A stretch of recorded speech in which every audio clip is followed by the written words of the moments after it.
Price Lord. குயவன் கையில் களிமண்ணை போல கர்த்தர் உங்களையும் என்னையும் உருவாக்குவாராக. சில சத்தியங்களை கற்றுக்கொள்ளும் பொழுது வாழ்க்கையில அடுத்த எல்லைக்கு நேராக இந்த சத்தியம் நம்மளை வழிநடத்தும் என்பதில் சந்தேகமே இல்லை. இன்றைக்கு ஆண்டவர் எங்களுக்கு கற்றுக் கொடுத்த ஒரு சத்தியத்தை உங்ககிட்ட நாங்கள் ஷேர் பண்ண ஆசைப்படுறோம். இன்னைக்கு நிறைய நேரம் பார்த்தீங்கன்னா தேசத்துல எழுப்புதலுக்காக ஜெபிக்கிற அந்த ஜெபங்கள் அநேகம் எழும்பிக் கொண்டிருக்கிறது. கண்டிப்பாக அந்த பழைய ஜெபங்களை நம்ம செய்யணும். அதனால தான் இன்றைக்கி வரைக்கும் தேசத்தில் ஏதோ கொஞ்சமாச்சும் மாற்றத்தை நம்ம பார்த்து கொண்டு இருக்கிறோம். ஆனால் இன்னும் அந்த அந்த உண்மையான அந்த ரிவைவலை பார்க்குறதுக்கு இன்னும் ஒரு ஆழமான ஒரு விஷயத்த உங்ககிட்ட நான் ஷேர் பண்ணலான்னு ஆசைப்பட்றேன். இன்றைக்கி நான் பார்த்த வரையில் கிறிஸ்தவத்தில் மிஸ் ஆகிற ஒரு விஷயம் என்ன அப்படின்னா தியாகம் அப்படிங்கிற அந்த ஒரு வார்த்தை. நான் ஒரு கோட்ஸ் பார்த்தேன், ஒரு ஒரு கேலண்டரில் பார்த்தேன். யாரோ ஒருவர் செய்த தியாகத்தினால்தான் இன்றைக்கு தமிழ்நாடு ஆசீர்வாதமாக இருக்குது. ஸ்பெஷலி இந்த தூத்துக்குடி திருநெல்வேலி சைடு ஆசீர்வாதமாக இந்த அளவுக்கு ஆவிக்குரிய ஆசீர்வாதத்தில் இருக்கிற காரணம் மிஷினரிகள் 50-60 வருஷத்துக்கு முன்னாடி வந்து அவங்க செய்த தியாகங்கள் தான். அவங்களுடைய தியாகத்தில் இன்னைக்கு இந்த பட்டணங்கள்லாம் பிளெஸ்ஸிங்காக இருக்கிறத நம்ம பார்க்குறோம். அப்போ கிறிஸ்தவர்கள் அன்றைக்கு தியாகம் செஞ்சதுனால இன்னைக்கு விஆர் அதை என்ஜாய் பண்ணிட்டு இருக்கோன்னே வச்சுக்கோங்களேன். ஆனால் இன்னைக்கு கிறிஸ்டியன் சரௌண்டிங்ஸில் இந்த டாபிக் தியாகம் அப்படிங்கிற அந்த ஒரு டாப்பிக்கே இல்லாமல் போச்சு.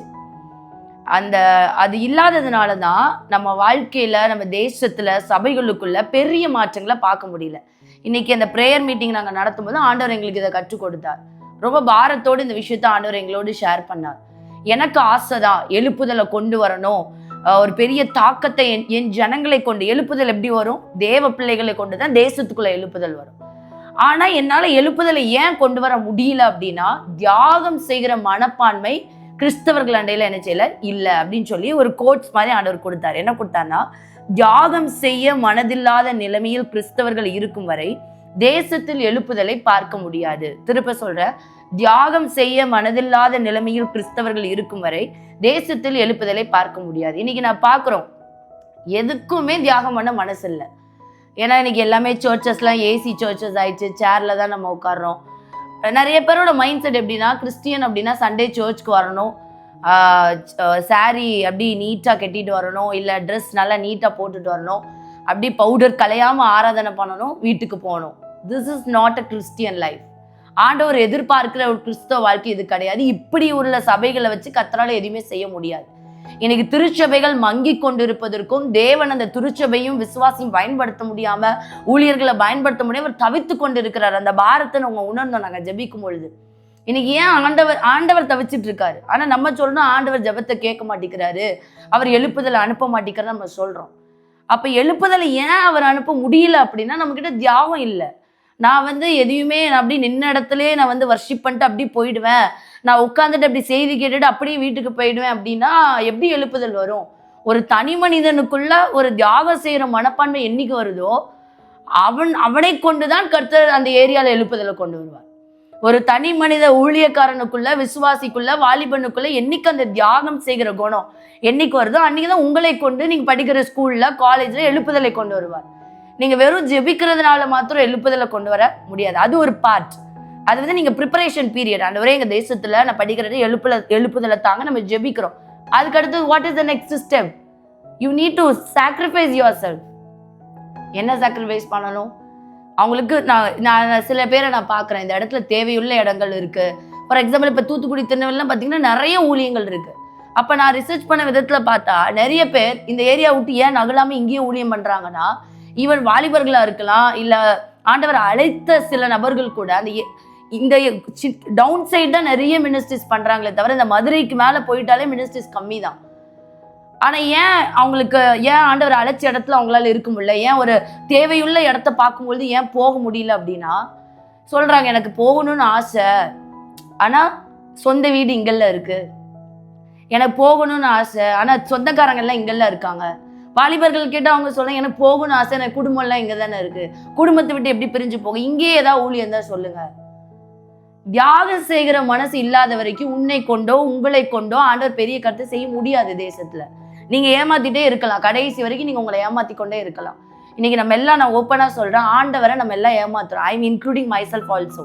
என்னையும் இந்த ஷூஸ்ல போட்டுக்கிறேன். நம்ம எல்லா கிறிஸ்தவர்களும் எல்லா ஊழியர்களும் ஆண்டவரை ஏமாத்திட்டு இருக்கிறோம். தியாகம் செய்ய மனசு வரணும். கொஞ்சமாச்சு நம்ம உடம்பு வலிக்கணும். நம்மளுக்கு விசுவாசிகளா இருக்கிற நமக்கு, வாலிபர்களா இருக்கிற நமக்கு, ஊழியனா இருக்கிற நமக்கு கொஞ்சமாச்சு கம்ஃபர்ட் ஜோனை விட்டு கொஞ்சம் வெளியே வரணும். நான் கம்ஃபர்ட் ஜோனை விட்டே வெளியே வர மாட்டேன், எல்லாமே எனக்கு சாட்டிஸ்ஃபைட் ஆகிற இடத்துல உட்காந்துக்கிடுவேன், ஆனால் ஜெபிக்க மட்டும் செய்வேன், எழுப்புதலை பார்க்க முடியாது. போகணும், கால்கள் இறங்கணும், கிராமங்களுக்குள்ள இறங்கணும், வாலிபர்கள்கிட்ட தனியாக உட்காந்து நீங்கள் டைம் ஸ்பெண்ட் பண்ணணும், ஆத்துமாக்களை சந்திக்கணும், ட்ராக்ஸ் ஊழியங்களை பண்ணணும், ஹாஸ்பிட்டல் மினிஸ்ட்ரிஸ் பண்ணணும், தனிநபர் ஊழியங்களை பண்ணணும். பண்ணாமல் என் சபையில் எழுப்புதல் வந்துடணும், ஆத்துமாக்கள் வந்து குவிந்துடணும்னா ஒரு நாளும் குவியாது. ஆண்டவர் வேதனையோடு உங்களோடு பேசி கொண்டு இருக்கிறார். திருச்சபையில் உங்கள் சபையில் மாற்றத்துக்கு கொண்டு வரணும்னு ஆண்டவர் விரும்புகிறாரு. உங்கள் ஊழியத்தில் மாற்றத்துக்கு கொண்டு வரணும்னு விரும்புகிறாரு. நீங்கள் தியாகம் செஞ்சு உங்கள் உடல் உழைப்பை போடாத பட்சத்தில், முழங்கால கொடுக்குற நீங்கள் தியாகம் செஞ்சு தான் ஜெபிக்கிறீங்க, இல்லைன்னு சொல்லலை. அதே போல உங்கள் உடல் உழைப்பையும் வேர்வையும் ஆண்டவருக்காக சிந்தாத பட்சத்தில் உண்மையான எழுப்புதலை உங்கள் ஏரியாலையும் உங்கள் சபையிலையும் நீங்கள் பார்க்க முடியாது. இதுதான் மிஷினரிகளுடைய வாழ்க்கையில் நீங்கள் பார்க்கலாம். அவங்க வந்து இருந்திருக்கலாம்ல, இந்தியாவில் தேவை இருக்குதான், ஆனால் எங்கள் குடும்பம்லாம் இங்கே இருக்கே, என் பிள்ளைலாம் இங்கே இருக்கே, நான் எப்படி இந்தியாவுக்கு போக முடியும்னு இருந்திருக்கலாம். ஆனால் அவங்க அப்படி இல்லையே, அவங்க தியாகம் பண்ணி வந்தாங்க. இன்னைக்கு வந்து நமக்கு என்னென்னா எதுவுமே குறைஞ்சிடக்கூடாது, என் லைஃப்பில் எந்த குறையுமே வந்துடக்கூடாது, ஆனால் எழுப்புதல் மட்டும் வந்துடணும்னா வரவே வராது. ஏதாவது ஒன்று தியாகம் பண்ணாது. எடுத்துக்காட்டுக்கு நீங்கள் பர்சனல் லைஃபே எடுங்களேன். ஒரு பேரண்ட்டாக மாறணும், ஒரு பெற்றோராக மாறணும்னா ஒரு தியாகம் பண்ணணும்னு தயாராக இருக்கிறவங்க தான் பெற்றோராக என்ன செய்கிறாங்க, மாறுறாங்க. பிள்ளைக்காக எந்த தியாகனாலும் செய்வேன், நான் சாப்பிடலன்னா கூட என் பிள்ளையை வளர்ப்பேங்கிறவங்க தான் பெற்றோர் ஸ்தானத்துக்குள்ளே வர்றதை நம்ம பார்க்குறோம். எந்த பெற்றோரும் தியாகம் பண்ணாமல் பிள்ளையை வளர்க்குற கிடையாது. இதே தான் தேவனுடைய ராஜ்யத்துலையும் தியாகம் பண்ணாமல் எழுப்புதலை பார்க்க முடியாது. சும்மா நான் வீட்டுக்குள்ளே உட்காந்து ஜெபிச்சுட்டு இருப்பேன், சபைக்குள்ளேயே உட்காந்து ப்ரேயர் பண்ணிட்டு மட்டும் இருப்பேன்னா நீங்கள் ப்ரேயரும் பண்ணணும், அது ஒரு பார்ட். இன்னொரு பார்ட் தியாகமும் ஒரு பார்ட். அந்த உபதேசம் இன்னைக்கு நம்ம லைஃப்பில் இல்லவே இல்லை. மிஷினரிகள் உட்காந்து இருந்திருக்கலாம், நான் வந்து எனக்கு போகணும்னு ஆசை, நானும் அங்கேயே உட்காந்து ஜெபிச்சுட்டு இருக்கேன், ஜெபிச்சா இன்னைக்கு நம்மளாம் சபை கட்டப்பட்டிருக்குமா இந்த பகுதியில், சவுத் சைடில், இன்னைக்கு நம்மளாம் ஊழியக்காரங்களாக மாறி இருப்போமா, இன்னைக்கு நம்முடைய தேசத்தில் இப்படிப்பட்ட ஜப எழுப்புதெல்லாம் வந்திருக்குமா? இதுக்கெல்லாம் காரணம் அவங்க செஞ்ச தியாகங்கள் தானே, அவங்களுடைய கிரியைகள்னால தானே. இன்னைக்கு அந்த தியாகங்கள்லாம் எங்கே போச்சு? இதை தான் ஆண்டவர் இன்னைக்கு நம்மளோடு கேட்குறார். உனக்கு தியாகம் செய்ய மனசு வரல, சபையே, திருச்சபையே, ஊழியனே, விசுவாசியும் உனக்கு தியாகம் பண்ணணுங்கிற மனசு, நீ கம்ஃபர்ட் ஜோன்லேயே இருக்கணும், எல்லாரும் தெரிஞ்ச இடத்துல இருக்கணும், இல்லை என்னோட சொந்த வீடு இருக்கிற இடத்துல என் சபையை வைக்கணும்னு நீங்கள் நினச்சிங்கன்னா தாக்கங்களை ஏற்படுத்த முடியாது. சபை இருக்கும், ஆனால் தாக்கம் இருக்காது. இன்னைக்கு நான் நிறைய பேரை நோட்டீஸ் பண்ணேன், ஆண்டவர் என்கிட்ட பேசுறதுனால அவங்க தைரியமாக பேசுகிறேன். எல்லாம் தன்னுடைய சொந்த தனக்கு எங்கே சாட்டிஸ்ஃபைடோ அங்கே தான் திருச்சபைகளை கூட உருவாக்குறாங்க. ஆண்டவர் சொல்கிற இடத்துல உருவாக்குறது இல்லை. எவ்வளோ தேவையுள்ள இடங்கள், அவ்வளோ தேவையுள்ள இடங்கள் நாங்கள் பார்க்குறோம். போகிற இடங்கள்ல ஆள் இல்லைன்னு அழுகுறாங்க, எங்களுக்கு வந்து உதவி செய்ய ஆள் இல்லை. ஆனால் இருக்கிற இடத்துலேயே அவ்வளோ பேர், ஒரே சபைக்குள்ளேயே அவ்வளோ பேர் நிறைய இடத்துல நம்ம பார்க்க முடியாது. ஸோ இன்னைக்கு ஆண்டவர் தெளிவாக நம்மளோடு பேசுகிறார். எழுப்புதல் வேணும், ஜெபிச்சா போதாதுப்பா. ஒரு ஊழியத்துக்கு வாங்க அப்படின்னு சொல்லி கூப்பிட்டோன்னா எனக்கு ட்ராவல் ஒத்துக்காது. யாருக்கு தான் ட்ராவல் ஒத்துக்கும்? அப்போ அன்றைக்கி இந்த மிஷினரிகள் எனக்கு ட்ராவல் ஒத்துக்காது அப்படின்னா இன்னைக்கு நம்ம சபைகள் உருவாயிருக்குமா? யாருக்குமே ட்ராவல் ஒத்துக்காது தான், வாமிட் வரும் ட்ராவலில் போகும்பொழுது தான். ஆனால் but we need to sacrifice. எழுப்புதலை கொண்டு வரணும்னா அந்த தியாகத்தை நம்ம செஞ்சு தான் ஆகணும். சில பேர் சொல்லுவாங்க, எனக்குலாம் உடம்புலாம் ஒத்துக்காதுப்பா, இந்த கிளைமேட்லாம் ஒத்துக்காது, இந்த ஊழியத்துக்கு வரீங்களா அப்படின்னா எனக்கு அந்த ஏரியாவில் உள்ள கிளைமேட்லாம் ஒத்துக்காது. அப்போது ஃபாரினர்ஸ்க்கு கிளைமேட் ஒத்துக்கிட்டு தான் நமக்கு வந்து ஊழியம் பண்ணாங்களா? யோசிச்சு பாருங்கள். இதெல்லாம் நம்ம யோசிக்கணும் கிறிஸ்தவ சமுதாயம். ஆனால் எதுவுமே ஒத்துக்கலனாலும் வந்து ஊழியம் பண்ணதுனால தான் இன்னைக்கு சபைகள், நான் ரசிக்கப்பட்டிருக்கேன், நீங்கள் ரசிக்கப்பட்டிருக்கீங்க. ஜெபிச்சுக்கிட்டே அங்கே உட்காந்துருந்தாங்கன்னா ரசிப்பு வந்திருக்குமா? இன்னைக்கு இதை ஒரு சவாலான செய்தியாக ஆண்டவர் வாலிபர்களோடு, திருச்சபை தலைவர்களோடு, திருச்சபைகளோடு இது ஒரு சவாலாக முன்னாடி வைக்கிறார். அவருடைய பாரத்தை உங்ககிட்ட ஷேர் பண்ணுறார். உங்களை ரொம்ப நேசிக்கிறார், என்ன ரொம்ப நேசிக்கிறார். தியாகம் செய்ய மனநிலைமை இல்லாத கிறிஸ்தவர்கள் இருக்கும் வரை தேசத்தில் 1% எழுப்புதலை கூட பார்க்க முடியாது, 0% எழுப்புதலை கூட பார்க்க முடியாது. தேவன் நமக்காக எவ்வளோ தியாகத்தை செஞ்சு, அவர் நினைச்சிருந்துக்கலாம், நான் உலகத்தை நேசிக்கிறேன், ரட்சிப்பை மேல இருந்தே கொடுத்துருந்துருக்கலாம்ல. இறங்கினார்ல, உலகமாகி ஃபீல்டுக்குள்ள இறங்கினார்ல. இன்னைக்கு ஏன் நம்மளுக்கு ஃபீல்டுக்குள்ள இறங்குறதுக்கு அவ்வளோ யோசனை? ஒரு காரியத்தை செய்யணும் அவ்வளோ யோசனை. எல்லாரும் எல்லாம் முடிந்து செய்வதில்லை. நான் அதை தான் சொல்றேன். எல்லாரும் இப்போ இதை செய்யறாங்க பாருங்க, ஆண்டவருக்காக இல்லை ஆண்டவருக்காக தியாகம் பண்றாங்க பாருங்க. அவங்கெல்லாம் வந்து தியாகம் பண்ணி தான். ஒரு பொண்ணு வீடியோ கொடுத்துருந்தா, ஒரு பாஸ்டரோட பொண்ணு, அது எனக்கு மிகுந்த ஆச்சரியத்தை கொடுத்துச்சு. எங்க அப்பா எங்க கூட இருக்கிற டைம் ரொம்ப கம்மி தான். இன்னைக்கு ஊழியர்களுடைய பிள்ளைங்களுக்கும் நான் இந்த வீடியோவை பதிவாக நான் சொல்றேன். அப்பா அம்மா தியாகம் செய்யறாங்க அப்படின்னா அந்த தியாகத்துல உங்களுடைய பங்கு இருக்கு. அதை விரக்தியா எடுக்காதீங்க.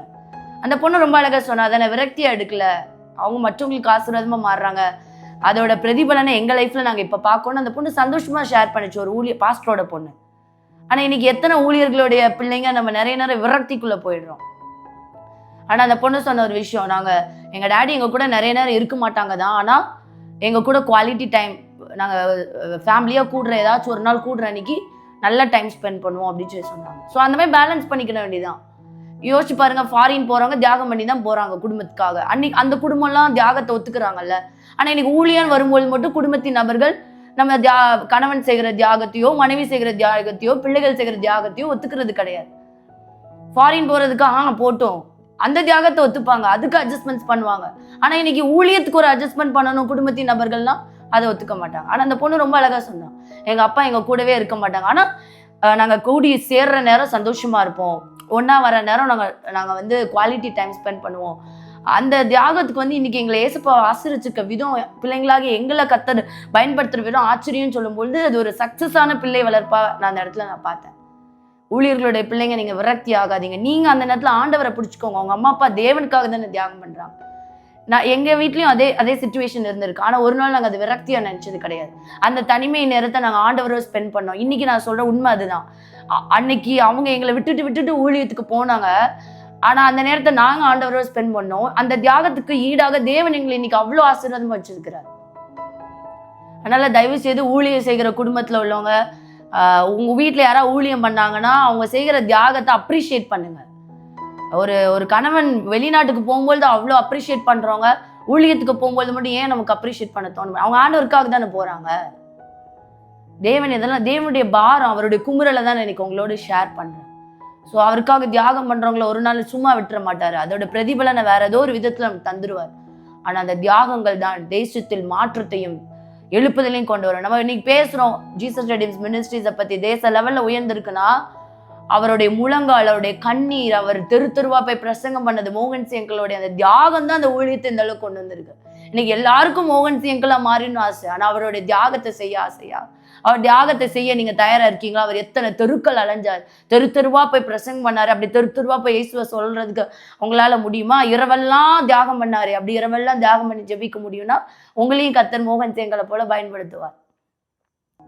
ஸோ இந்த வீடியோவை வந்து யாரையும் குற்றப்படுத்துறதுக்காக அல்ல, தேவன் என்னோட இருதயத்தில் போட்ட பாரத்தை, நாங்கள் ஜெபிக்கும்போது தேவன் எங்களுக்கு கொடுத்த பாரத்தை ஷேர் பண்ணியிருக்கிறேன். நிச்சயமா இந்த வார்த்தை உங்களோடு பேசியிருக்கிறோன்னா உங்கள் வாழ்க்கையை இன்னைக்கு தேவனுக்கு ஒப்பு கொடுக்கலாம். மறுசீரமைப்புக்கு ஒப்பு கொடுக்கும் பொழுது உங்கள் ஊழியத்தில், திருச்சபையில், உங்கள் தனிப்பட்ட ஜீவியத்தில் பெரிய மாற்றங்களை பார்ப்பீர்கள். கண்களை மூடி நாம் ஜெபிக்கலாம். ஆண்டவரே, இந்த வீடியோ மூலமாக நீங்க தெளிவா எங்களோடு பேசியிருக்கீங்க, உங்க பாரத்தை எங்களோடு ஷேர் பண்ணியிருக்கீங்க. இந்த வீடியோவை ஒரு முகாந்திரம் இல்லாமல் எங்களை கேட்க வைக்கல. எழுப்புதலை கொடுக்கணும் உங்களுக்கு ஆசை, ஆனால் எழுப்புதலுக்கு தடையா நாங்கள் இருக்கிறோம். பரிசுத்த ஆவியானவர் எங்களுக்குள்ள ஒரு ஏவுதலை கொடுங்க, நல்லா தியாகம் பண்ணக்கூடிய மனப்பக்குவத்தை கொடுங்க. நிறைய விஷயத்த கிறிஸ்துவனை என்னங்கிற அந்த உண்மையை எங்களுக்கு கற்றுத்தாங்க. சரியான பாதனை என்ன என்பதை கற்றுத்தாங்க. வேதத்தின் அடிப்படையில் சத்தியத்தை கற்றுக் கொடுத்து குயவன் கையில் இருக்கிற களிமண்ணை போல் எங்களை உருவாக்கி எங்களுடைய ராஜ்யத்துக்கு பிரயோஜனமாய், இந்த தேசத்துக்கு பிரயோஜனமாய், அநேகருக்கு மத்தியில ஒரு தாக்கத்தை ஏற்படுத்துகிற கிறிஸ்தவர்களாய், ஊழியர்களாய், திருச்சபைகளாய் எங்களை எடுத்து நீர் பயன்படுத்துவீராக. உடைய கரத்தில் எங்களை தருகிறோம். இயேசு கிறிஸ்துவின் மூலம் ஜெபம் கேளும் நல்ல பிதாவே, ஆமென். God bless you.